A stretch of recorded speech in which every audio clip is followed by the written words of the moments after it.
अमरावतीत गुरुवारी दहशतवादी विरोधी मॉक ड्रिलची जलद प्रतिसाद पथकाने प्रभावी प्रात्यक्षिके सादर केलीत आहे।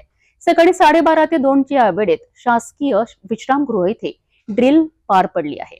आगामी निवडणुका, व्हीआयपी सुरक्षा आणि कायदा सुव्यवस्थेच्या दृष्टीने पोलीस आयुक्तांच्या आदेशानुसार ही कारवाई करण्यात आली आहे। या संपूर्ण मॉक ड्रिलमध्ये कमांडोंनी अतिशय कौशल्याने 2 अतिरेक्यांना ताब्यात घेतलं आणि ओलीस ठेवलेल्या 3 व्हीआयपींची सुरक्षित सुटका केली आहे।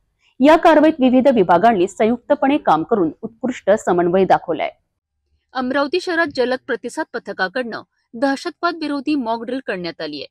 27 नोव्हेंबर रोजी दुपारी 12:30 ते 2 दरम्यान शासकीय विश्राम भवन परिसरात ही ड्रिल राबवण्यात आली आहे। आगामी निवडणुकांच्या पार्श्वभूमीवर व्हीआयपी सुरक्षा आणि कायदा सुव्यवस्थेच्या दृष्टीने पोलीस आयुक्त कार्यालयाने ही कारवाई आयोजित केली आहे।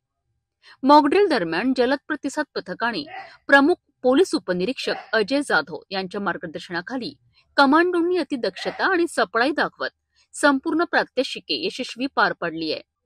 या कारवाईमध्ये 2 काल्पनिक अतिरेक्यांना ताब्यात घेण्यात आले, तर त्यांनी ओलीस ठेवलेल्या 3 व्हीआयपींची सुरक्षित सुटका करण्यात आली। या कारवाईत जलद प्रतिसाद पथकातील कमांडो, डॉग स्क्वॉड, बीडीटीएस पथकाचे पोलीस निरीक्षक रवी जेधे आणि स्टाफ, एटीबीचे पोलीस उपनिरीक्षक सोनवणे आणि स्टाफ, तसेच स्थानिक पोलीस स्टेशनचे प्रभारी पोलीस निरीक्षक रोशन सिरसाट आणि त्यांचे पथक सहभागी झालेत।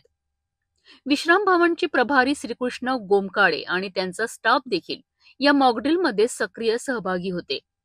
सर्व विभागांनी एकत्रित समन्वय साधत संपूर्ण कारवाई सुरक्षित आणि प्रभावीपणे पूर्ण केली आहे।